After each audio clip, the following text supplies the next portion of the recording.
Good morning, and welcome to News with a View, hosted by me, John A. Costa, an expert in nothing, which gives me the credentials to give my opinion of what's going on in the news, politically, socially, morally, but mainly I deal with federal issues, some states, of course, but mostly federal. I'm a conservative, I'm a Republican, I'm a federalist. Now, Democrats can be federalists too. It's just a matter of your belief in the Constitution. So we're on common ground. Today is May 9th, 2026, a Saturday. I'm sorry I was supposed to do this exact show on Thursday, but you know what happens when you make plans. This is episode 67, and today I'm going to talk about, again, it's it's really all the Democrats. I do have some comments to make about some things that, excuse me, that I think is a wrong step for our president, but and I'll get on that at the end. But mainly it's going to be the Democrats, push hooray for us. And you're looking at the numbers, the economic numbers of these Democratic-run states. And obviously Democrats do not think that people look at what's actually going on. So I'm going to take in today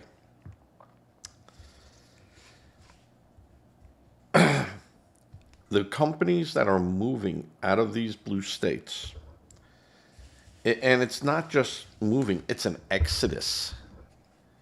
And it's just not companies moving away, it's talent that's going away too. And the numbers are staggering, absolutely staggering. You have, in early 2026, major corporations continue relocating headquarters from blue states, primarily California, New York, and New Jersey, to states that are friendly, lower taxes, fewer regulations like Texas, Florida, and Tennessee. Just in 2026, a voting year, Chevron and SpaceX moved to California. ExxonMobil leaving New Jersey. Now, that's a biggie. Starbucks moving and expanding their headquarters out in Tennessee. Chevron relocating from from California to Houston after being in California since 1879. Why? Because they can't do business there. SpaceX moved from Hawthorne, California to Starbase, Texas.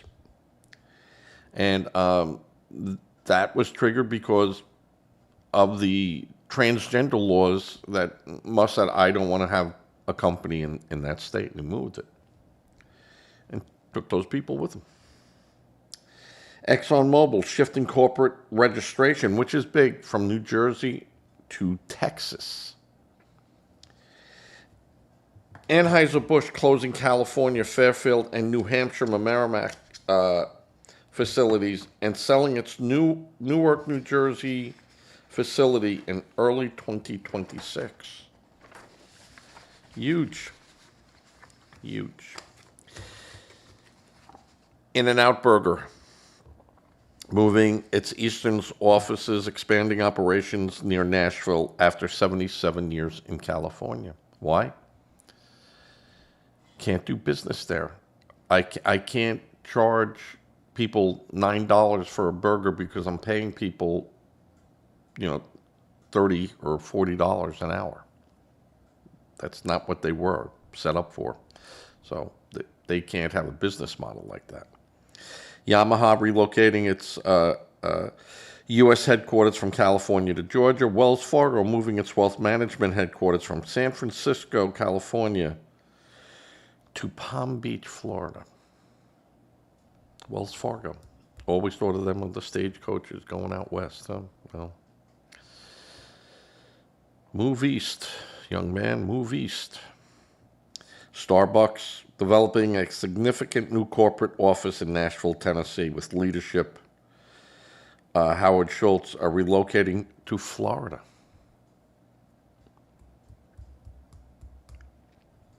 And the primary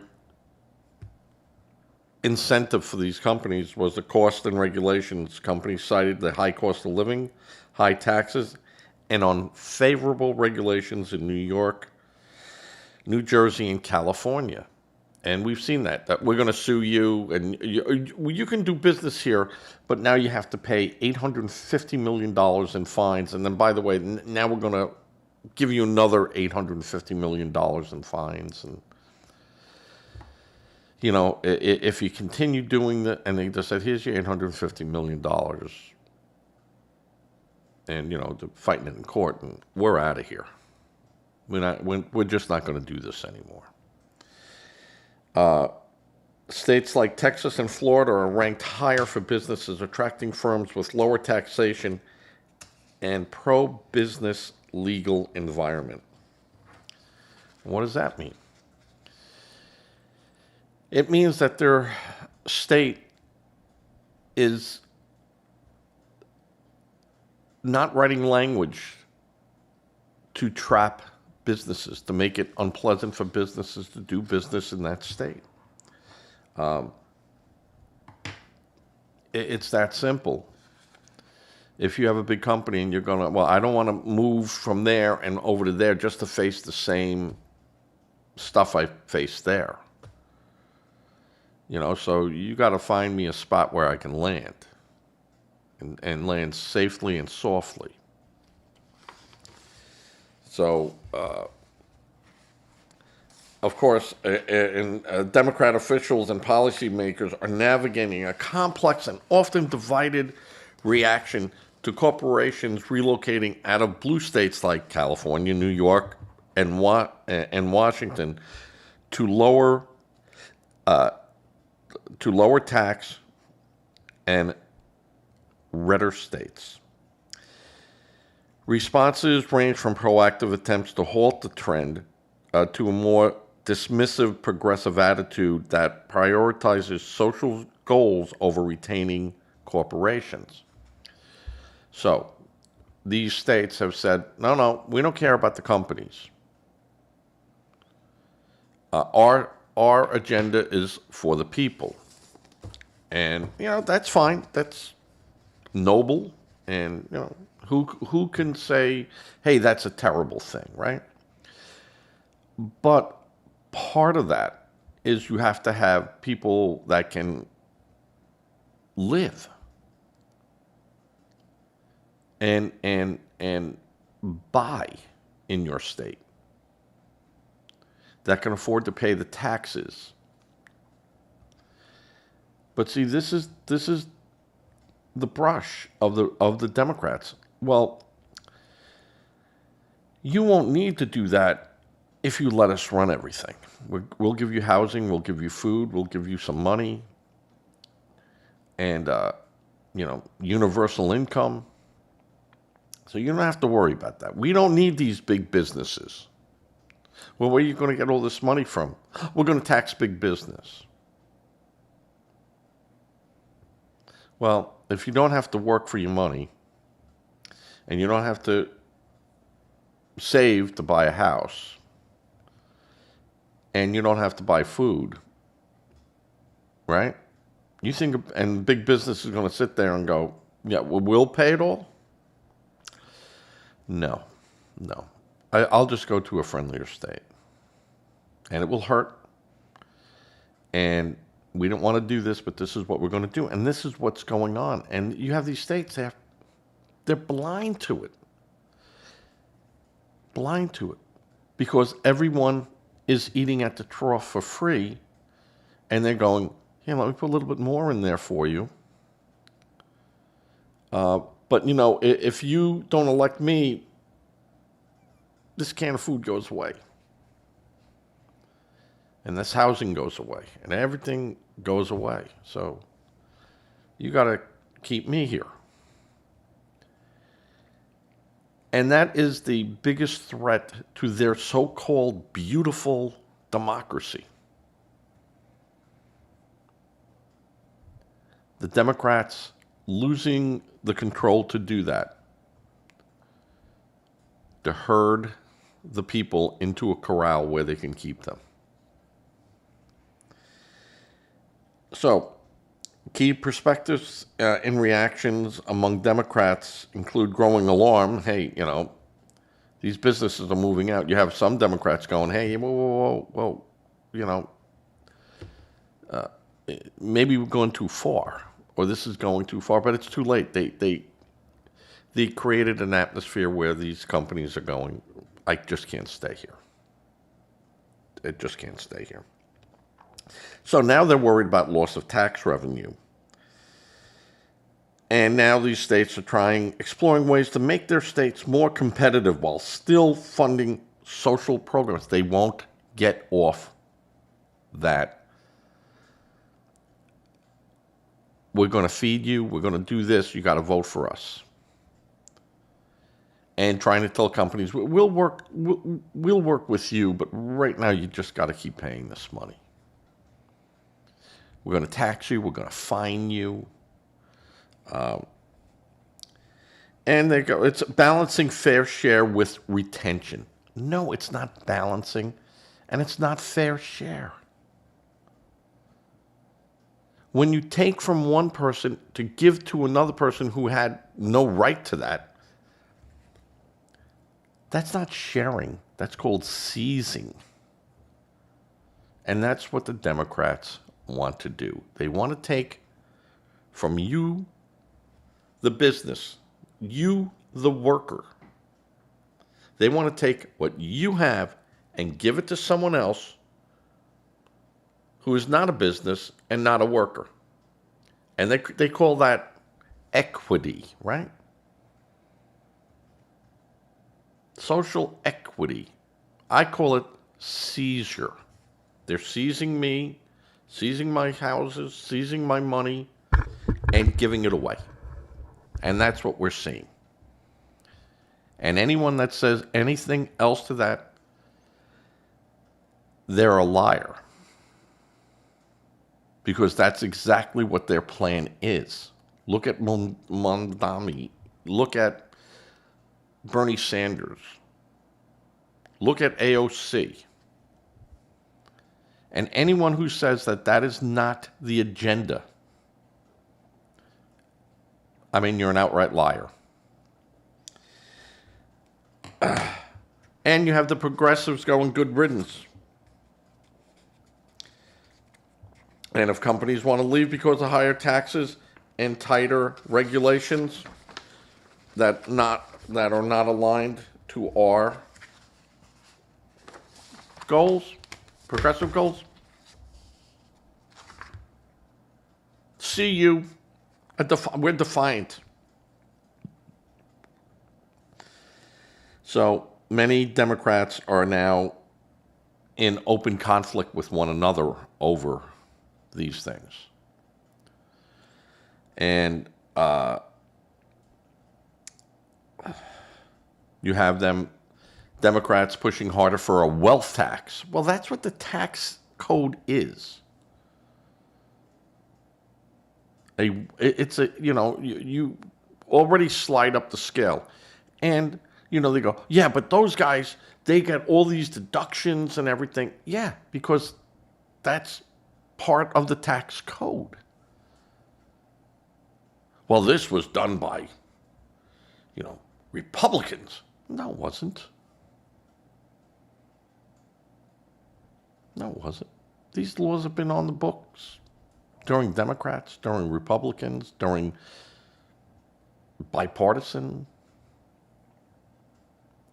This is an assault on businesses. This is an assault on your right to be wealthy.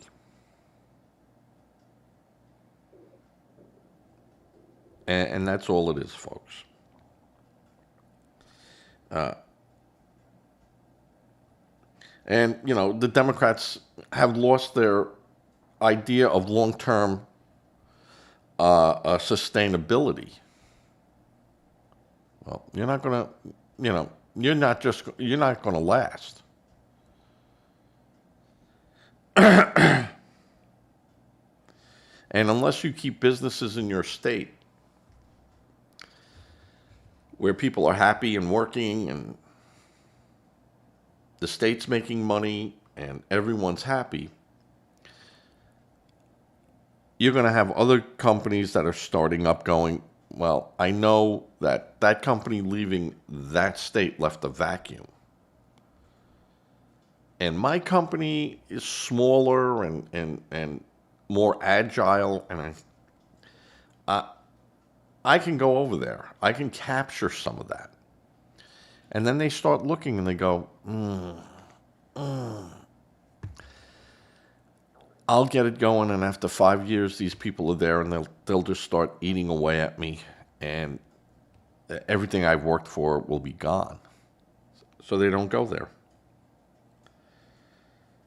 And you have, states like Washington, despite significant number of employers considering leaving due to tax, some leaders have dismissed their concern as super overblown.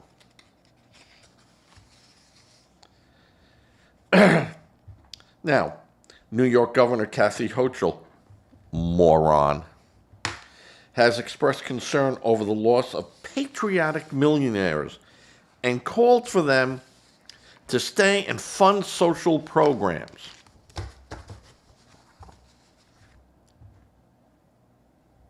Why? I'm already paying the taxes, which is then gone into the social program. You, Governor, must not be handling those funds properly. And what you are doing is you're using more of those funds than the general public can maintain and provide. So now you want to reach deeper into my pocket and take away from me. California, 5% wealth tax on billionaires. Why would they stay there? Now in California, it gets even worse, and that will happen in New York too. They're putting in that if you move away, we can still go after you for like 5 years worth of payment. I mean, that's going to be unconstitutional. They'll knock that down. A lot of these states have an exit tax. You leave New York and do not purchase property back in New York, the sale of your home has a little penalty on it that has to go to the state. New York, New Jersey has it, Delaware has it. It's an exit tax. We haven't collected your property tax enough from you and all the other taxes, so we're going to get you one last time on the way out the door.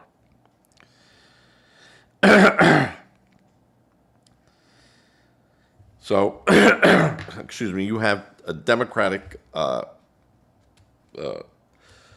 Senate politicians, they're concerned. They're concerned. And they know that this is going to be a real problem for them. Now, we'll get into the other aspect of it, but just using statistics, of the 10 best business climates that a company can go to in any state, the top 10 are Republican states. One is Texas, 2 is Florida, 3 is Tennessee, 4 is North Carolina, 5 is Georgia, South Carolina is 6th, moving up 7 points since 2025. 8 is Arizona, which is a Democrat state. Indiana is 9, and Virginia, which is a purplish, but I'll call it a blue state. So they're all the top 10 state. Which states are the worst? Let's take a look at that. And this is a Republican, or this is businesses ranking it. The worst, California comes in last. New York, 49. And these are all Democrat states. Illinois, 48. Washington State, 46. New Jersey, 45. Massachusetts, 44. Minnesota, 43. Connecticut, 42. Hawaii, 41. Now, to be truthful, Louisiana, red, was 40. But you can see all the states with the worst business models for any company wanting to go there are the states that are screaming the loudest and screaming against business. They made their states garbage. Now, California is, of course, a powerhouse, and that cannot be denied. Huge economy on its own. But it is bleeding out. And it is not sustainable with the government that is there. Just not sustainable. And they know it. So, coming into the election where they're screaming, look how wonderful we are. Look at the Democrats. We have done so much. And we can do even more. They haven't done a thing but take your money. They're not in power. They shut the government down twice, forcing an airline out of business. They have done nothing. And yet, they're all clamoring. So they see the handwriting on the wall. What do they want to do? Well, we'll do redistricting. Gerrymandering. And they jumped on that and they started laughing. We're going to do this. We're going to redistrict here. We're going to show you. We're going to fill that House of Representatives with our people. We're going to play the system. And we're going to cut these ones even thinner. So we get more people. Now, this has been done in the past by both parties. But this was flagrant. And they were warned, Democrats, hey, and there were Democrats going, don't do this. Do not go down this road. And now it has backfired in their faces. Virginia tried to do it, and they were like, look, we're gonna take 10 seats where we had 6 and you had 5. We're gonna take 10 of them and you're gonna get 1. And in California, we're gonna do this. And in Arizona, we're gonna do that. We're gonna, and it backfired. Because, all right, you wanna do that? We're going to change it in Texas. We're going to change it in Florida. We're going to change it in Tennessee. We're going to change it in all the states where their Constitution allows us to change it. So Virginia turns around and goes, ha ha, we gotcha. And people go, really? Because you violated your state constitution. No, we didn't. And they tried to hide it, and they tried to rush it through. And even the Virginia State Supreme Court went, no, you didn't check all the boxes. Oh, no, we didn't have to, because we had one meeting, and then we did this, and they go, no, that's not what it says. And now they're trying to fix it again after spending $34 million on this.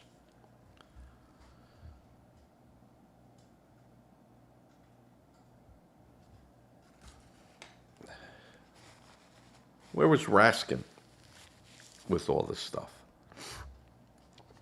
Right?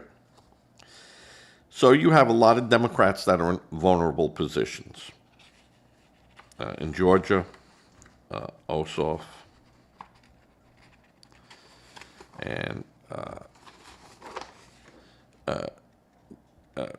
in New Hampshire, Jeannie Sessions, Mark Warner, Virginia, Tina Smith, Minnesota,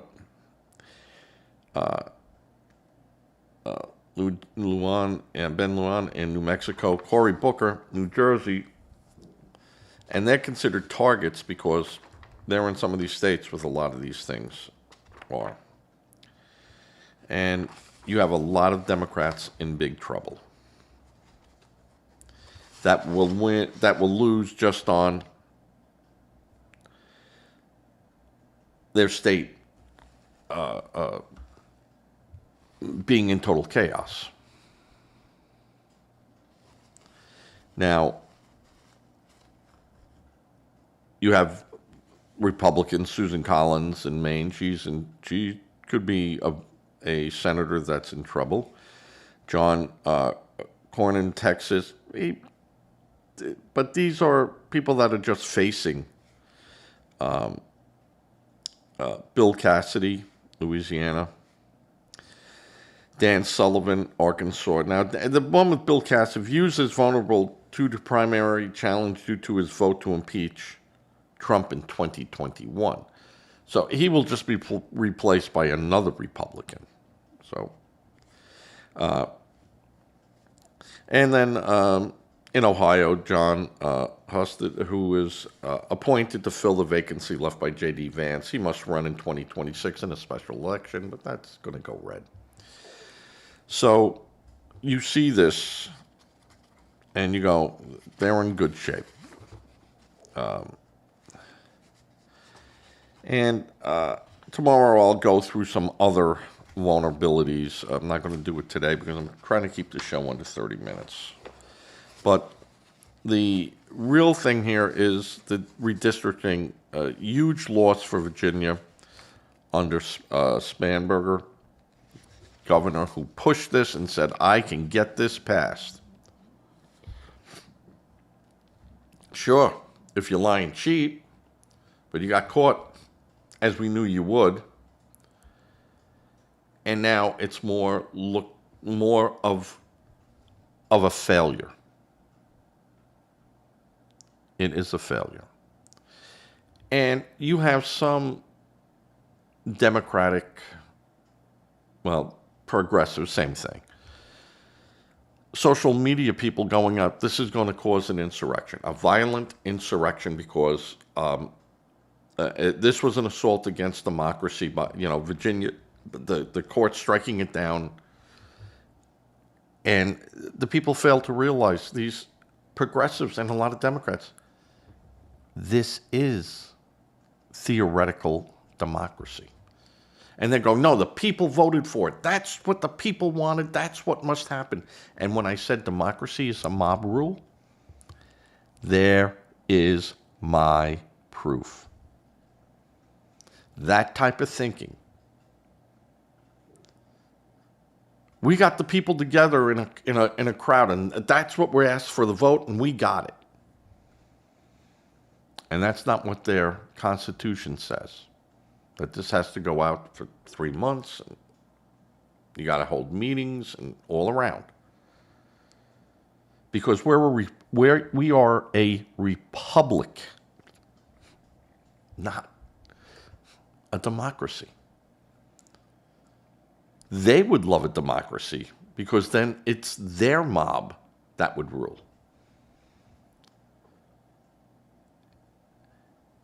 Look it up. Go Google. Go, OpenAI. Go to any of these ones, Copilot, and see Democratic podcasters threaten insurrection, threaten revolution, threaten because of the Virginia Supreme Court ruling. Look it up. And look what they're all saying. It's what the people wanted. Unbelievable, the logic of the left. No balance to it. No thought about, you say these words and then people come back and they'll be in your face. They'll go, Nazi, Nazi, fascist, fascist. No, your brown shirts going out there being Nazis, saying that, well, that's what the people want. That's what we must give them. Well, no, the law says that. Oh, no, doesn't matter. It's what the people want. And this is why these Democrats are lunatic, fringe, and are dangerous. Are dangerous to our political system. They keep talking about the grand experiment. And they're really Dr. Jekyll and Mr. Hyde. And so many people don't see this. And they really should. All right, this is 30 minutes. I'm going to end this. I'll come back later today and just, I doubt later today. This is going up, this is 8:30 in the morning. I've been up since 7. This was a show that I was going to do on the 6th or the 7th, and I couldn't. Things happened, and I couldn't do it. But we'll get to it. The other thing I said I was going to talk about with Trump that I didn't like. I don't like his little snippets on the Iranian war. I don't like, that he keeps going out there and, yeah, we got them. They're begging for a deal and we're not going to give it to them. They're begging until, yeah. Let the people that are working on that do their job. And just keep on the pressure of until they comply with our demands. We're not leaving that area. And if they try to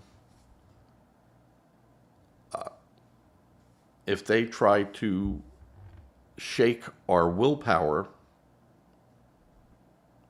we will show you our response.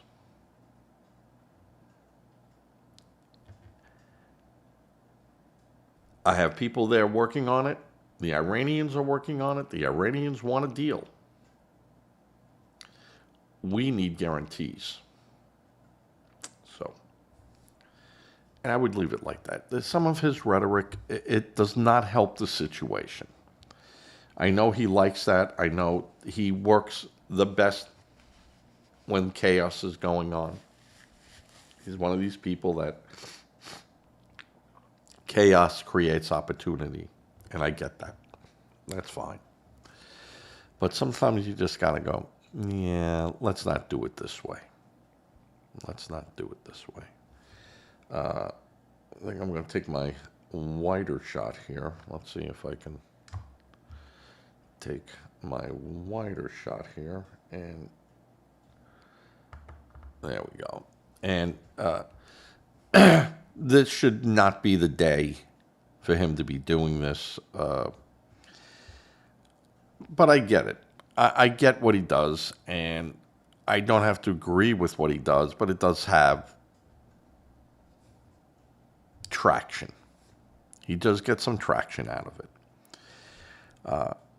As I said, I'm a constitutionalist, I'm a conservative, I'm a Republican, but I don't love everything the Republicans do, and I don't hate everything the Democrats do.